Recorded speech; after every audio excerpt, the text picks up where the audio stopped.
Hello friends, in this video we will learn fundamentals of graph theory. Let us begin.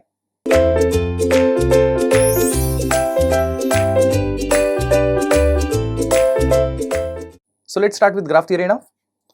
To understand graph theory, let us understand what is exactly meant by graph. Graph is defined as graphical representation of given electrical network. So it is graphical representation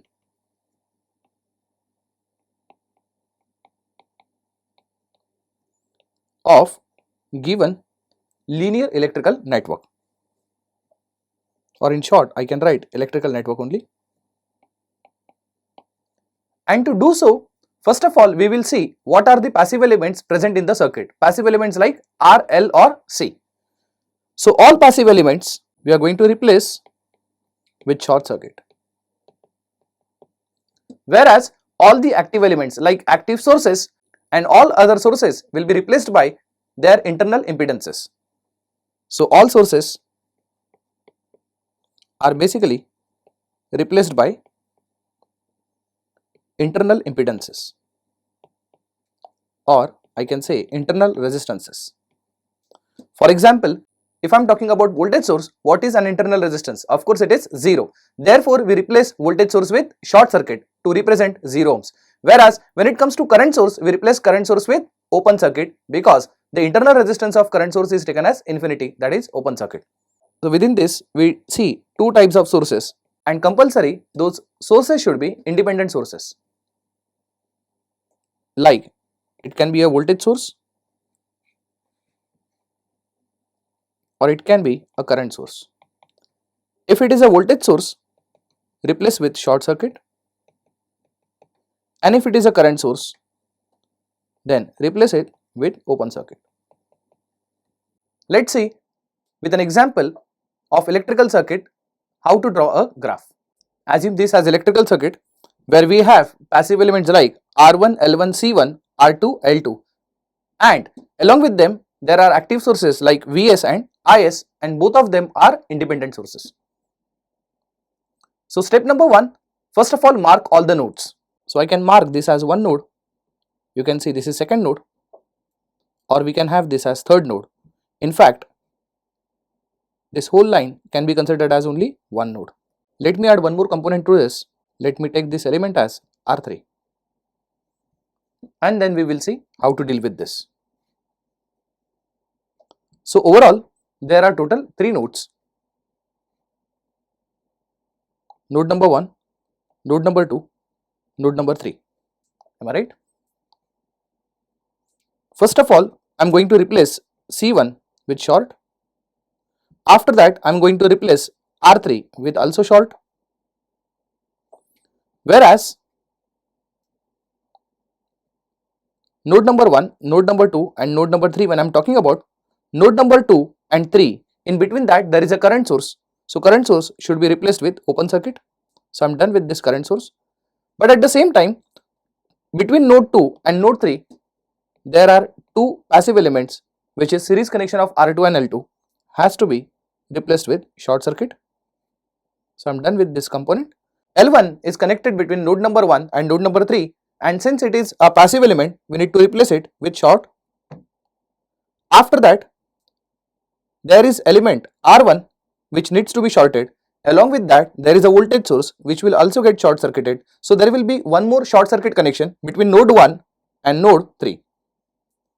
Between node 1 and node 3, I can draw it like this. Overall, I have this kind of network now.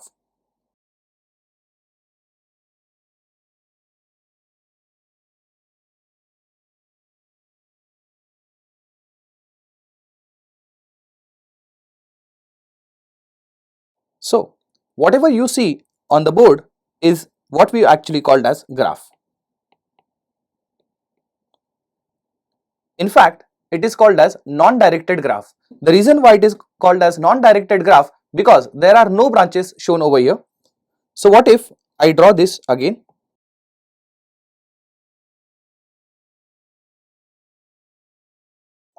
And what I am doing now, in this I am going to have branches also. Let me say branch A, branch B branch C, branch D or branch E, like that. Now this has become directed graph.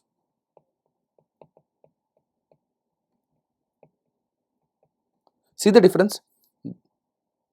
This thing is only called as graph. Otherwise, figure number 2 that you see here, this is figure number 1. Figure number 2 is called as directed graph, where all the branches are given. Again, how do you make the directions? There is absolutely no rocket science. You can have any directions the way you want. First of all, you have to mark the nodes. Between two nodes, if there is a passive element, replace with short circuit. If there is a source, then think which source it is. If there is a voltage source, then short it. If there is a current source, just open it and draw a diagram. That diagram or graphical representation of the given electrical network is actually called as graph. If you don't mark any branches out there, then it is just called as non-directed graph. The moment you give all the branches, then it is called as a directed graph. Again, while marking the branches, there is no rocket science. You can mark the way you want. I'm sure you have understood how to draw the graph. Also, what is the difference between non-directed graph and a directed graph? Now, as you can see, I have drawn one graph. Again, it is what we call as a non-directed graph. So what I'm doing, I'm going to name all the nodes as well as I'm going to mark every branch out there. Let me say this is node number 1, node number 2, node number 3 and node number 4.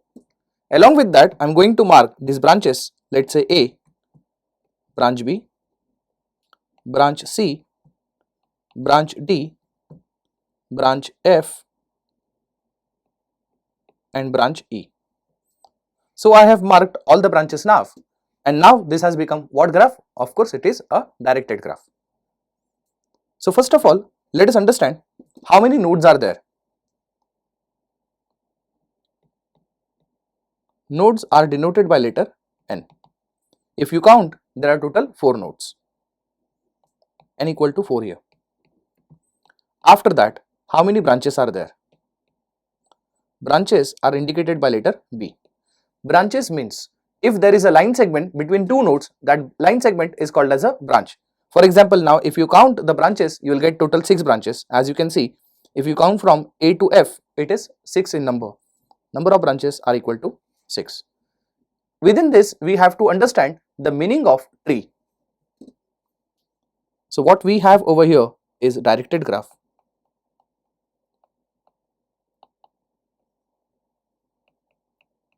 From this directed graph, we are going to understand what is meant by tree. Tree is sub-part of directed graph in such a way that it covers all the nodes, but at the same time, there should not be any closed path. For example, as you can see, if I draw only this much part, this is node number 1, node number 2, node number 3, node number 4. If you look into graph, this branch is branch D, this is branch E and this is branch F. As you can see, this tree or this diagram is a part of your directed graph only. It is covering all the nodes, that is node number 1, node number 2, node number 3 as well as node number 4. But at the same time, as you can see, there is no closed path, right? Then this is actually called as tree. This is one example of tree I have given. I can have second example of tree also like this. As you can see, you can actually draw number of trees out of it. Node number 1, node number 2, node number 3 and node number 4 is this. Again, this is second part of tree I have drawn. Again, what is exactly meant by tree? Tree is a subset of directed graph in such a way that it is going to cover all the nodes, but at the same time there should not be any closed path. For example, if you try to cover like this, that you try to cover node number 1, node number 2, node number 3 as well as node number 4. But at the same time, what you have done while covering this, you have a closed path now. This is actually called as invalid tree. So this is invalid tree. So I'm sure you understood what is exactly meant by tree. Now since you have understood what is exactly meant by tree, as you can see, in first type of tree, there are some branches like branch E, branch D and branch F. Branches of tree are called as twigs. I repeat, branches of trees are called as twigs. In this first case or first example of tree, what twigs we have is branch E, branch D or branch F. Is that right? The moment your tree changes, your twigs are going to change. As you can see in the second figure, what are the twigs? Twigs are nothing but branches within a tree. So which branches we have? C, D, E. So these are called as twigs. One more thing, as you can see or you can notice,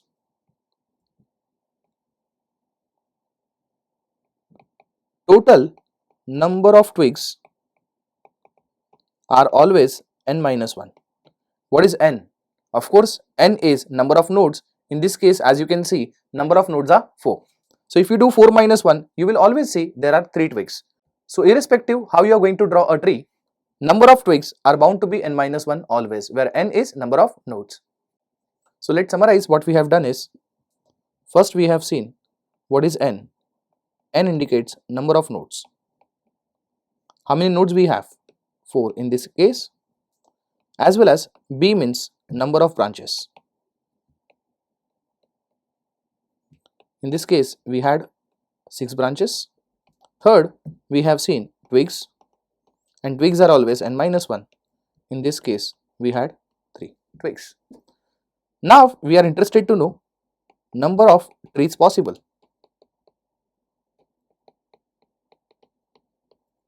Let's recall what kind of graph we had is like this.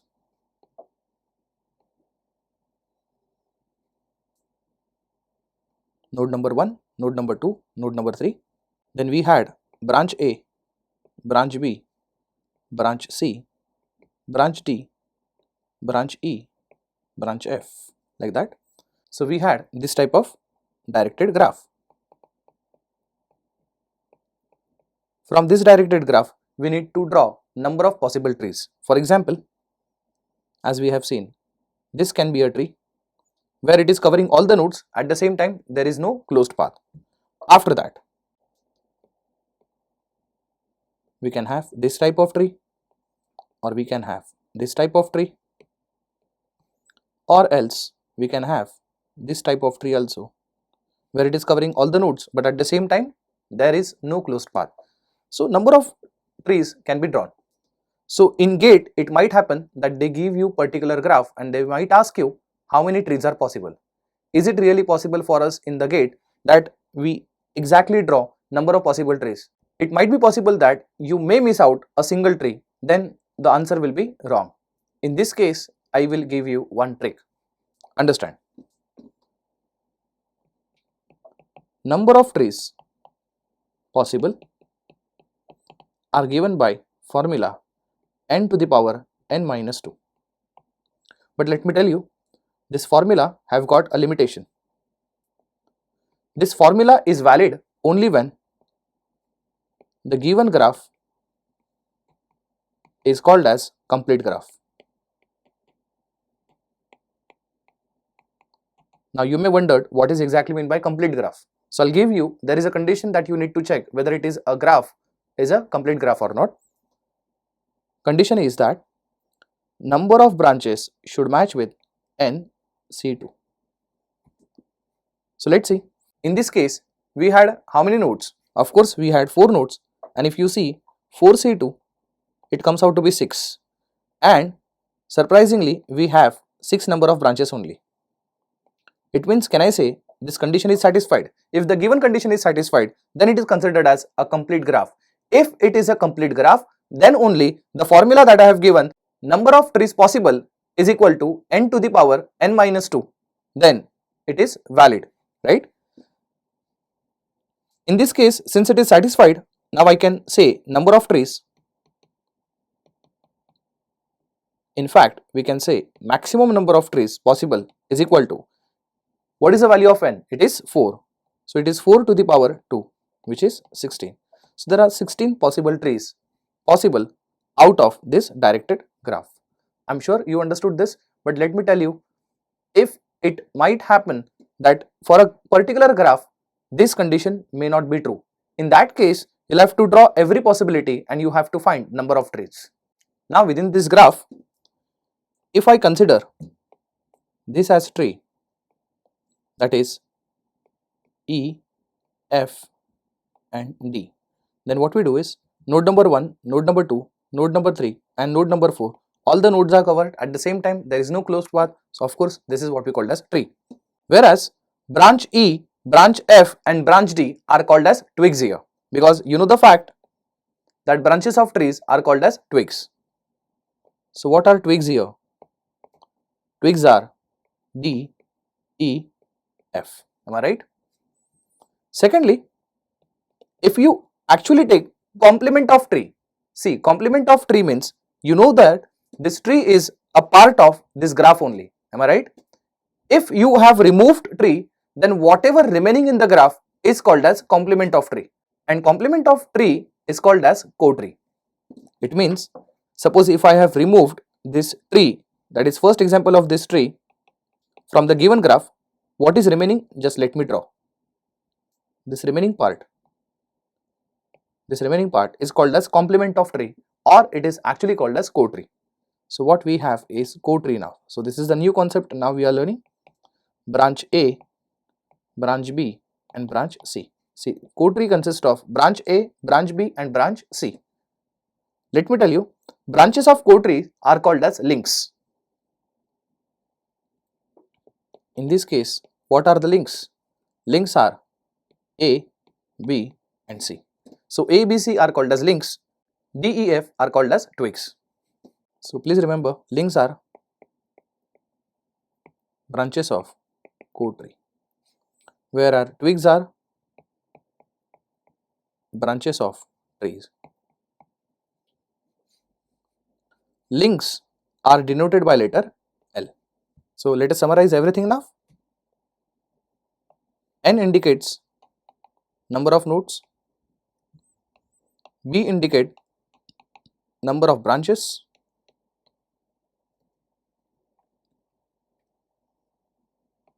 N minus 1 indicates number of twigs, L indicate number of links.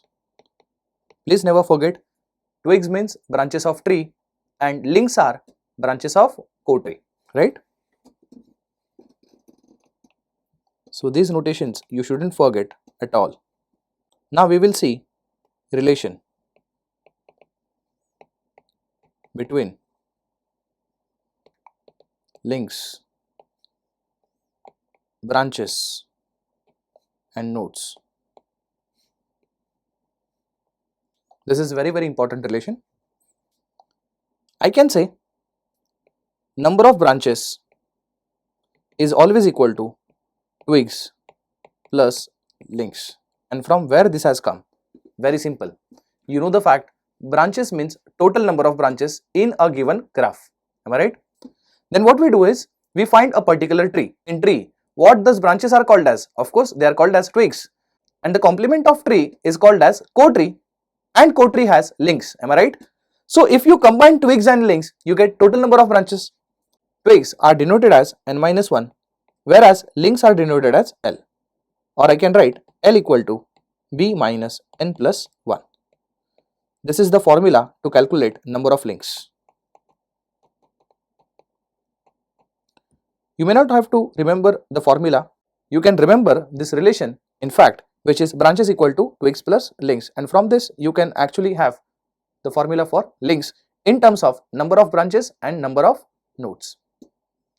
I am sure you have understood this fundamental of graph theory. In next video lecture, we shall see the types of matrices that are used. Thank you.